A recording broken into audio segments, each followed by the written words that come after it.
মির্জাপুরে social media video দেখেছেন?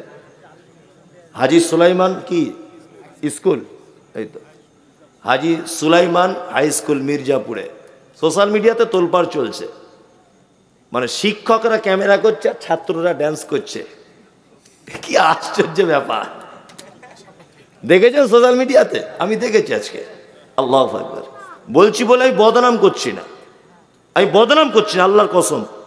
একটা হাজি সাহেব, যে হাজি সাহেব ওই জায়গাটা দান করেছিলেন বা স্কুল প্রতিষ্ঠা করেছিলেন সৎ উদ্দেশ্যে, কিন্তু ইতিহাস দেখবেন সৎ উদ্দেশ্যে, যে একটা স্কুল করি ছেলে মেয়েরা লেখাপড়া শিখবে। কিন্তু হাজি সাহেব যদি জানতে পারতেন এখানে আমার নামে ড্যান্স করা হবে, তাহলে এই জমি দান করতেন না। করতেন না। কি অবস্থা শিক্ষার! তো এটা একটা ব্যতিক্রমী শিক্ষা প্রতিষ্ঠান, মাদ্রাসা। এখানে হাদিস এবং কোরআনের শিক্ষা দেওয়া হয়, তাই না? তো এই খাতে আপনি কিছু অর্থ ব্যয় করুন, অবশ্যই অর্থ ব্যয় করুন। আমি প্রথমে একটা কথা বলতে বলতে এত দূরে চলে এসেছি যে সৌদি আরবের মানুষদের এত বরকত কেন। প্রথমে বলেছি কোরআন মাজিদ বেশি পড়ে, দ্বিতীয়টা বলতে ভুলে গেছিলাম, এবার বলে দিই। আপনি মক্কা থেকে, কাবা থেকে বার হয়ে দেখছি প্রখর রোদ্দুর, টিকা যাচ্ছে না রোদের ঠালাতে। স্কুলের ছাত্ররা দেখছি স্কুল ব্যাগে পিছনে করে 500 গ্রামের পানির বোতল নিয়ে হাজি সাহেবদের বিলি করছে। হাজি পানির বোতল। এশার নামাজ পড়ে বার হচ্ছে, দেখছি বিরিয়ানির প্যাকেট গাড়িতে করে ফ্রি বিতরণ, যে যত পারছে খাচ্ছে। এখানে কেউ হাজি সাহেব থাকলে জানতে পারবেন, ফ্রিতে। মানে দানের ব্যাপারে হাত এত লম্বা, আল্লাহ মনে হচ্ছে এত সম্পদ ওদের ঢেলে দিচ্ছে। আর এটা একদমই বাস্তব। আপনি যদি দান করেন, যেটা আপনার পাওনা ছিল না সেটা পেয়ে যাবেন। এটা পরীক্ষিত। আমি এ কথা সব জায়গাতে বলি। লাস্টে 5 মিনিট মরা মানুষের মতো বসুন, নড়াচড়া করবেন না। খুব গুরুত্বপূর্ণ একটা কথা বলে দিই। পৃথিবীতে 2টো মানুষের মাধ্যমে জান্নাত যাওয়া যায়। কটা মানুষ? 2টো মানুষ। এদের মাধ্যমে জান্নাত যাওয়া যায় সেবা যত্ন করে। 1 আব্বা, 2 মা। এদের সেবা যত্ন করলে জান্নাত যাওয়া যায়। মায়ের পায়ের তলায় জান্নাত। খুব বেশি করে সেবা করবেন। করেন তো? এলাকার মানুষ করেন তো? করেন না? যারা পারে তারা করে, বলছে যারা পারে তারা করে। আলহামদুলিল্লাহ, ভালো। তবে বেশিরভাগই করে না, তাই না? বেশিরভাগই করে না। অবহেলা, তুচ্ছ তাচ্ছিল্য করছে। কি করছে না? করছে। 4 যদি ভাই হয়, 5টা যদি ভাই হয়, বাপ মাকে খেতে দিচ্ছে পালি সিস্টেম। ওর বাড়ি 10 দিন, এর বাড়ি 10 দিন। মানে সিস্টেম থেকে মনে হচ্ছে যেন ওর বাপ মসজিদের ইমাম আর ওর মা মুয়াজ্জিন, তাই না? মনে হচ্ছে 10 দিন করে সিস্টেম করেছে। 12 দিন হয়ে গেলে বড় বড় চোখ বার করছে বৌমারা। আর কেউ কেউ বলে দিচ্ছে আমাদের তরকারি কি খুব মিষ্টি, ছেড়ে যেতে মন চায় না। এই তো দাদুকে বল, ক্যালেন্ডার দেখে খেতে পারেন আজ ক তারিখ? 12 তারিখে আমাদের বাড়ি শেষ, আজ 13 তারিখ হয়ে গেল। বলছে কি বলছে না? বলছে।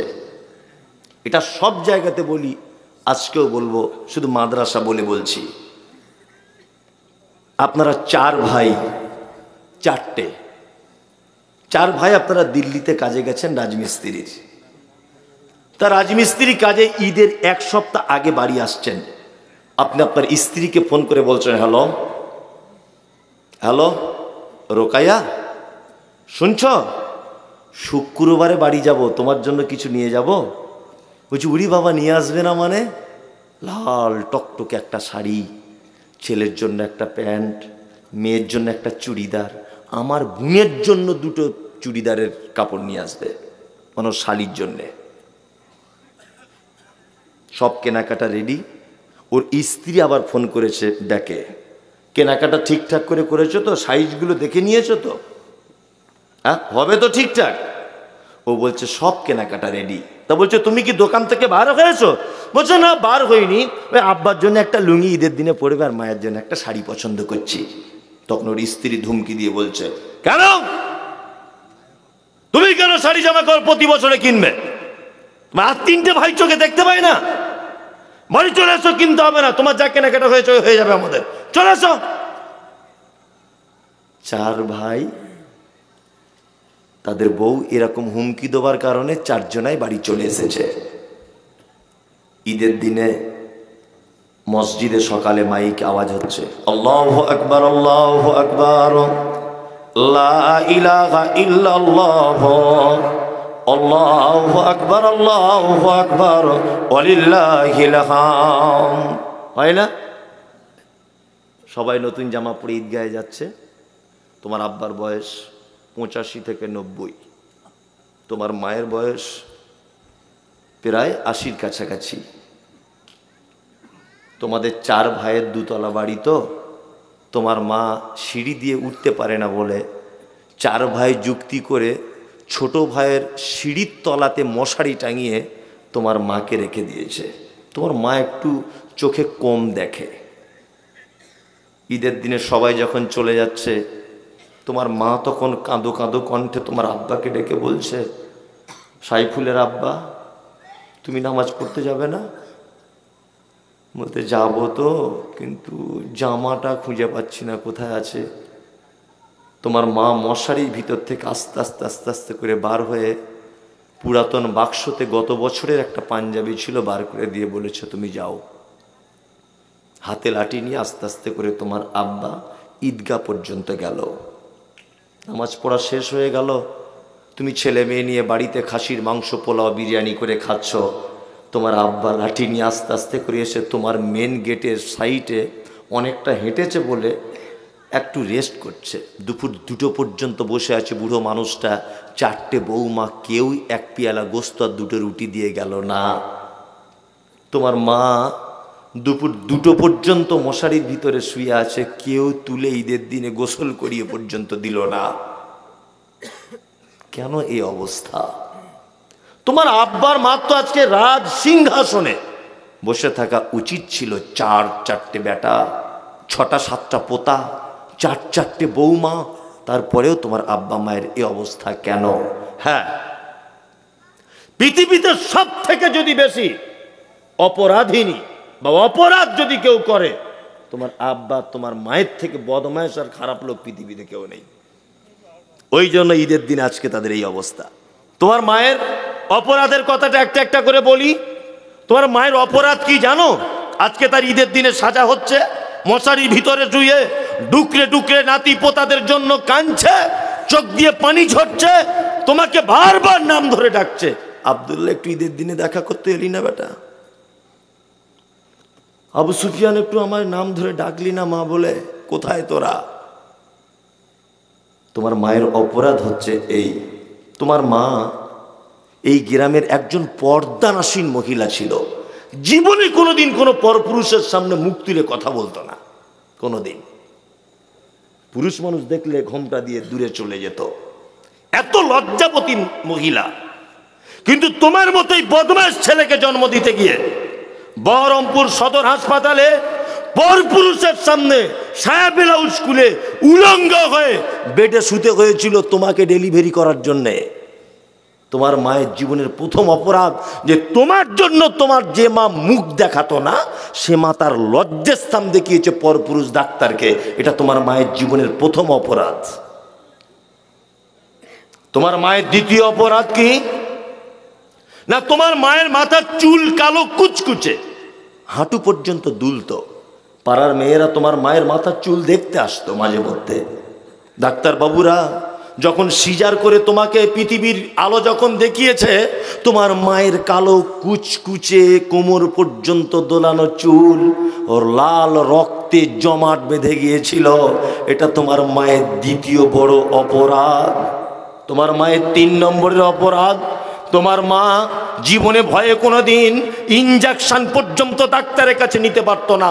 কিন্তু তুমি যখন পেটে ছিলে, যখন মায়ের বেদনা শুরু হয়েছে, ডাক্তার বাবুর কাছে গিয়েছে। ডাক্তার বাবু বলছে, মা তোমার পেটের ভিতরের বাচ্চাটা সোজাসুজি থাকার কথা, আড়াআড়ি করে লেগে গেছে, এখনই তোমারকে বাচ্চা মারা যেতে পারে। মা তখন ডাক্তারের পায়ে জড়িয়ে ধরে বলেছিল, ডাক্তার বাবু যদি আমার প্রাণের বিনিময়ে যদি হয়, আমার পেট কেটে আপনি আমার বাচ্চাকে বার করুন, আমার বাচ্চার মুখ দেখলে আমি পৃথিবীর সব কষ্ট ভুলে যাব, আমার প্রাণ প্রয়োজন হলে আমার বাচ্চাকে দান করে দিয়ে পৃথিবী থেকে চলে যাব।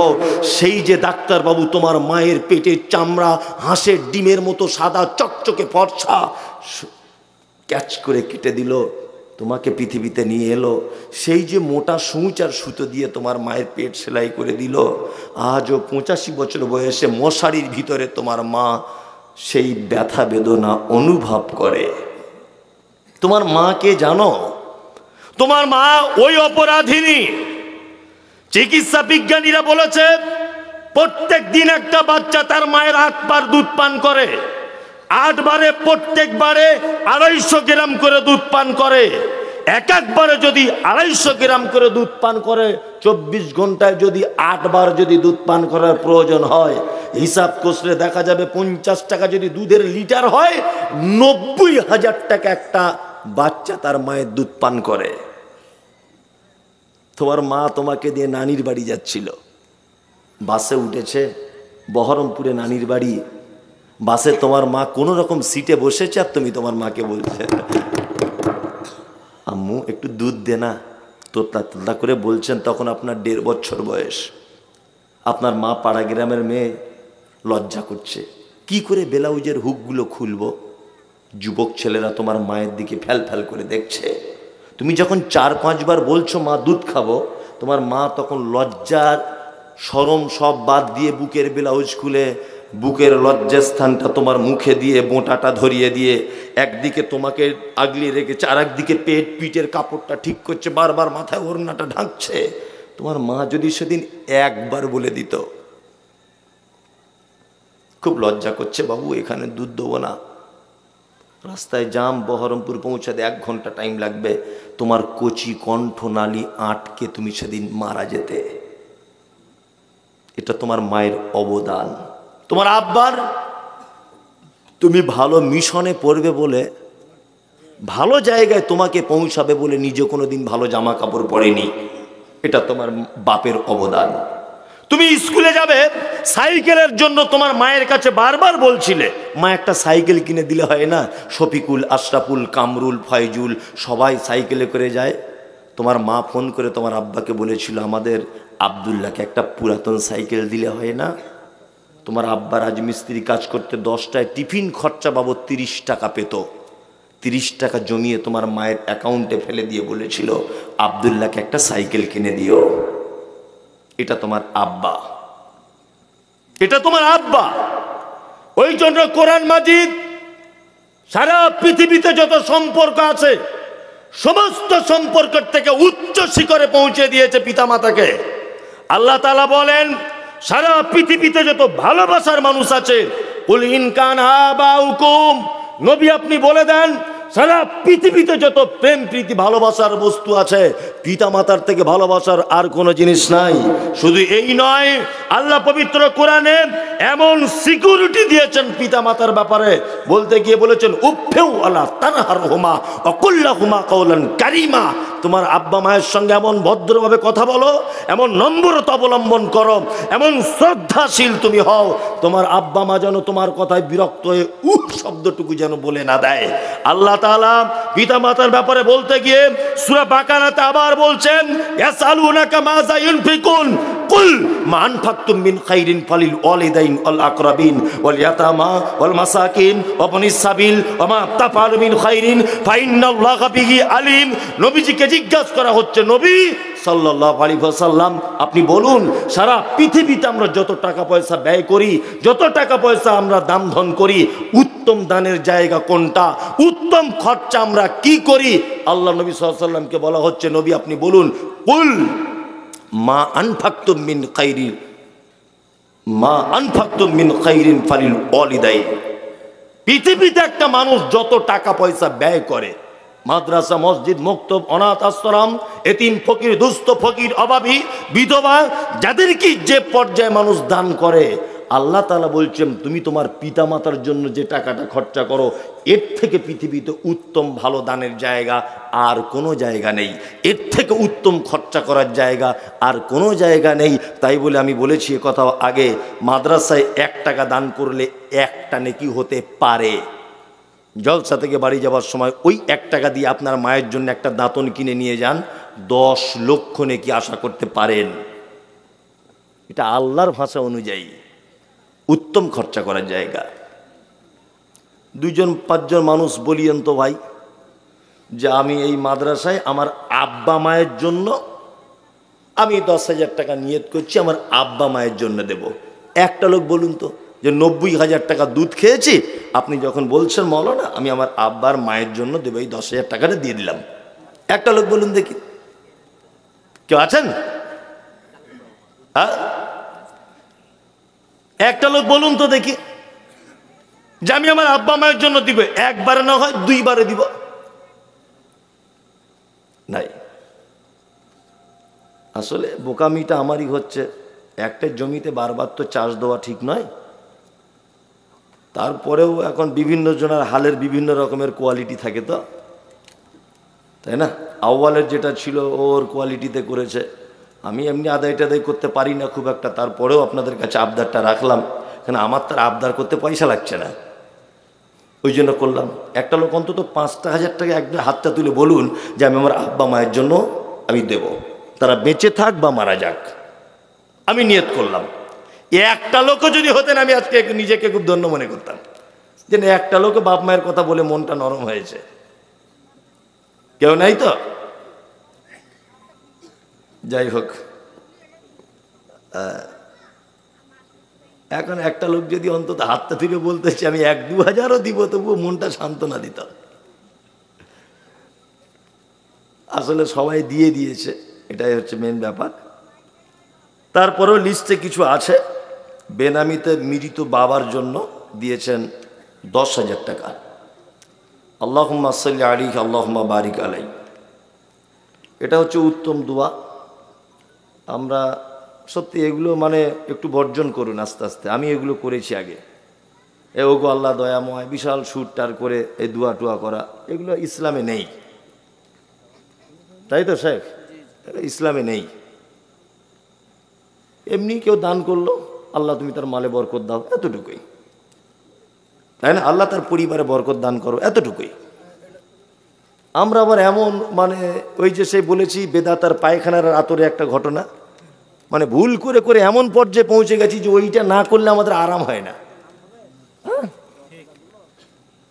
আশ্চর্য ব্যাপার। জি, এটা ইসলামের পদ্ধতি নয়। কে কে দিয়েছে? বেনামিতে। বেনামিতে দিয়েছে মানে দোয়া করার দরকার নেই, কারণ ও তো নাম জানাতেই চাইছে, দোয়া কি করব। তবে যে দিয়েছে আল্লাহ তুমি তার মালে বরকত দাও, আমিন। ফের একজন বেনামিতে স্বামীর নামে দিয়েছে 5,000, মানে স্ত্রী বেঁচে আছেন উনি, আল্লাহ ওনার স্বামীর কবরকে তুমি প্রশস্ত করে দাও, কবরে আযাব থেকে বাঁচিয়ে দাও। বলুন আমিন, আমিন বলুন, আমিন বলুন, আমিন। আর একজন বেনামিতে দিয়েছেন 3,000 টাকা, আল্লাহ তুমি এ দাতার দানকে কবুল করে নাও। সিমরান মায়ের নামে দিয়েছে 500। ভাবিয়েন না মনে হয় আমি শুরু করে করে দোয়া করবো, এটা ভাবিয়েন না, এইভাবেই বলে দিচ্ছি। সিমরান মায়ের নামে 500 টাকা, আল্লাহ তুমি সিমরানের মাকে ক্ষমা করে দাও, আমিন। বেনামিতে একজন দিয়েছেন 2,420 টাকা, আমজাদ ওরফে বাদশাহ পূর্বপাড়া 2 বস্তা সিমেন্ট দিয়েছেন। বেনামিতে একজন 4 বস্তা সিমেন্ট। ইকবাল হোসেন মৃত পিতার নামে 20 বস্তা সিমেন্ট, বাপি বেলেপাড়া 4,000 টাকা দিয়েছেন। আল্লাহ যাদের নামগুলো এখানে প্রকাশ করা হলো তুমি তাদেরকে ক্ষমা করে দাও, তাদের মালে বরকত দাও। সবুর আলী উনি দিয়েছেন 5,000, বেলেপাড়াতে বাড়ি, বেনামিতে 500। সাহেব ভাই পশ্চিমপাড়া অনলাইনের দোকান 6 বস্তা সিমেন্ট। বেনামিত মৃত বাবার নামে 400 কি সেফটি পাথর, এইটা একটা দান এসেছে। নাসির ভাই 1 কুইন্টাল রড, নিয়ত করুন 2 তলার ছাদটা হবে, এটা সাদকায়ে জারিয়া, খুব বড় দান, খুব বড় দান। অন্তত 1-2 বস্তা 4 বস্তা সিমেন্ট নিয়ত করুন যে আমি দিব। আরে দিয়েছেন, আবার একবার বলুন যে আমি আরো 1 বস্তা দিব, আব্বা মায়ের জন্যই দেবো, এটা সাদকায়ে জারিয়া হয়ে যাবে ইনশাল্লাহ। আসুন ভাই, আপনি 1 বস্তা পারেন তাই দেন। মাদ্রাসা কমিটি তো বলছে না যে 1 বস্তা হলে নিব না বা 20 টাকা হলে নিব না, এরকম তো কোনো ব্যাপার নাই। যা আছে আপনি তাই দেন, 10-20 টাকা। জি, হালিম, ও আব্দুল আলিম শেখ 1000 টাকা। আল্লাহুম্মা সাল্লি আলাইহি আল্লাহুম্মা বারিক আলাইহি। ও মাশাআল্লাহ, একজন 100 টাকা দিয়েছেন। ওনার কাছে যা আছেন উনি তাই দিলেন। আপনার কাছেও যদি 100, 200, 20, 50 থাকে তো দেন, আল্লাহর রাস্তে দেন। কারণ এই সুযোগ আর আসবে না, এই সুযোগ আর আপনার জীবনে নাও আসতে পারে। আগামী বছরে আবার এরকম দিন আপনার জীবনে নাও থাকতে পারে, তাই না? আমিও নাও থাকতে পারি। ওই জন্য এটা তো অন্তত পক্ষে থাকবে, আপনি এর সাদকায়ে জারিয়া নেকি পেয়ে যাবেন। অবশ্যই দিনের কাজে যারা সহযোগিতা করে আল্লাহ তাদের উত্তম প্রতিদান দেয়। দানীদের ভিতরে ওই ব্যক্তি উত্তম দানী যে তার অর্থ শেষ হয়ে যাবার ভয় করে, আবার অর্থ বেশি হবার আকাঙ্ক্ষা করে, অর্থাৎ গরিব হয়ে যাব এই টাকাটা দিয়ে দিলে, এই ব্যাপারে ভয় করে। আর এই টাকাটা থাকলে আরো টাকা বেড়ে যেতে পারে এই আশা করে।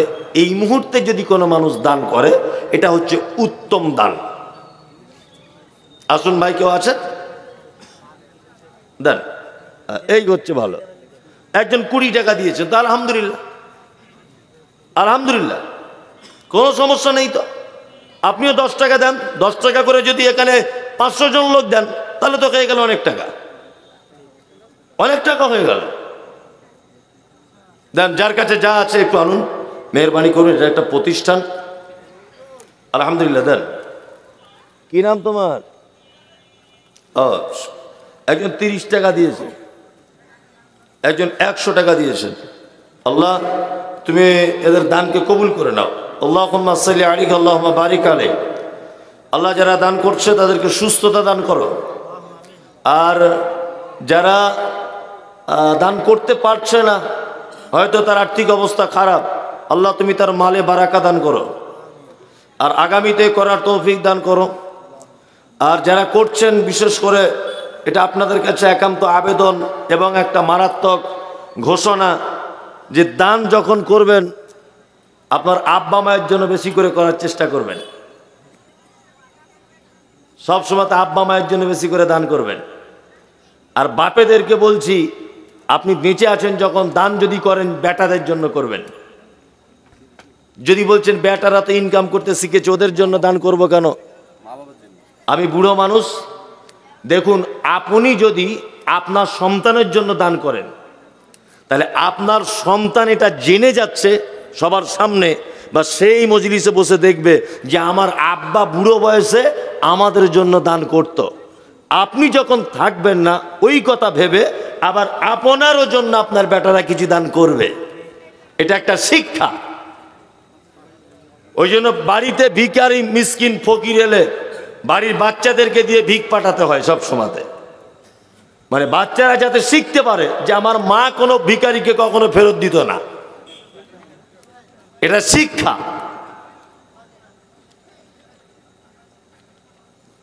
আপনার কাছে একটি গজল শুনতে চাইছি। আমি তো গজল বলা ছেড়ে দিয়েছি, আমি আগের মতো আর রং ঢঙের বক্তব্য রাখি না। না, আমি আগে যেসব বক্তব্য রাখতাম এখন আর রাখি না। ওর ভাই বিয়ে করেছ? মাশাআল্লাহ, ভাই বোনের জন্য মারা গেছে, তাদের জন্য 100 টাকা দিয়েছে, শুকরিয়া। যারা দিয়েছে আল্লাহ তুমি তাদের দানকে কবুল করে নাও। কি গজল বলবো? হাবিবুর রহমান 5000, বাবা মায়ের নামে বেনামিতে 10 বস্তা সিমেন্ট। আল্লাহুম্মা সাল্লি আলাইহি আল্লাহুম্মা বারিক আলাইহি। আল্লাহ যারা যে আশা এবং উদ্দেশ্য দান করেছে তুমি তাদের আশা উদ্দেশ্যকে পুরা করে দাও, আমিন। আদেশ করিল আল্লাহ পবিত্র কোরআনে, আর বিবাহ করিতে যত আদম সন্তানের, কোরআনে আদেশে আল্লাহ যদি না করিত মানুষের বংশ সব ধ্বংস হয়ে যেত। কিন্তু গায়ে বর্তমানে ঘটেছে এমন, বেটির বিয়েতে বেটার বাপ নিচ্ছে কত পণ। কেউ সোনা দানা নিচ্ছে, কেউ টাকা করি, কেউ জমি জায়গা নিচ্ছে, কেউ নিচ্ছে বাড়ি। আবার কত বাপজি বলে নিব না গোপন, বেটা বেটি সাজিয়ে দি কি বিয়াই আপন। টাকার বেলায় সাধু সাজে, জমির বেলায় চোর, বর্তমানে বেটার বাপ এমনি হারামখোর। চোর লোকে চুরি করে অন্ধকারে হলে, বেটার বাপ করে চুরি দিনের উজ্জ্বলে। হায়রে বেটার বাপ তুমি এমনি লোভী হলে, টাকার বদলে বেটা বিক্রি করিলে। বেলডাঙ্গারে ঘাটে শুনি বিক্রি করে পাঠা, পাঠার মতো বিক্রি করো তোমরা নিজের বেটা। হায়রে বেটার বাপ তুমি এমনি লোভী হলে, টাকার বদলে বেটা বিক্রি করিলে। তোর জন্য কত নারী বিষ পান করে, কত নারী গলায় দড়ি দিয়ে ঝুলে পড়ে। এর জন্য কে বাদাই জানো বেটার বাপ, শত শত বেটির বাপরা দিচ্ছে অভিশাপ। আর বলবো না, এই পয়সা দেন আর বলেন আসবেন না, না আবার পয়সা দিলে তাহলে বলবো। জি দেন, যে যা পারবেন দিতে থাকুন। আসলে আমি আর গজল বলবো না নিয়ত করেছিলাম, এবছরে এখন একটাও বলিনি, কোথাও বলিনি। তবু আপনারা যখন বলছেন আমি শেষ বক্তা, ওই জন্য দুটো একটা বলে দিয়ে যাচ্ছে, শুনতে থাকুন। যাই হোক আপনারা দিতেও থাকুন সাথে সাথে। মাশাআল্লাহ। হাজির বেটার বিয়ে হলো কাজীর বেটির সাথে, হাজির বেটার বিয়ে হলো কাজীর বেটির সাথে। কাজীর বেটি বলছে আমি যাব সিনেমাতে। হাজির বেটা বলে ওগো বাপ যে আমার হাজি, ওগো বিবি তোমার কথায় কেমনে হব রাজি। কাজীর বেটি দুঃখ মনে কথা নাকি বলে, হাজির বেটা পড়লো ফেরে বোঝাই কোন ছলে।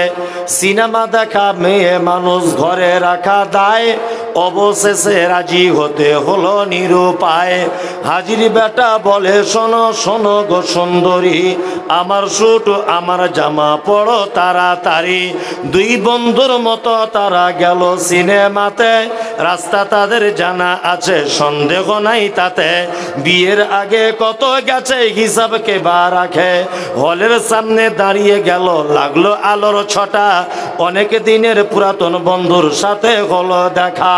বন্ধু বলে ওরে বন্ধু এটা কে তোর হয়, বন্ধু বলে ওটা আমার শালার পরিচয়। তোর যদি হয় গো শালা আমার কেন নয়, চলো শালা দুইজনাতে মুখের কথা কয়। তারপর আর বলবো না, ওই টাকা দেয় না ফাল্টু, গলা ভেঙে যাচ্ছে, পয়সা দেয় না। আলহামদুলিল্লাহ, হ্যাঁ হ্যাঁ বলেন বলেন দিবে, মজা লেগেছে খুব, খ্যাপা পেয়েছ। জি না ইয়ার আব্বানা বলবো না, তোমাকে চেনা চেনা মতো লাগছে। না না লাগবে না, লাগবে না। আচ্ছা এইটা বলি শেষ।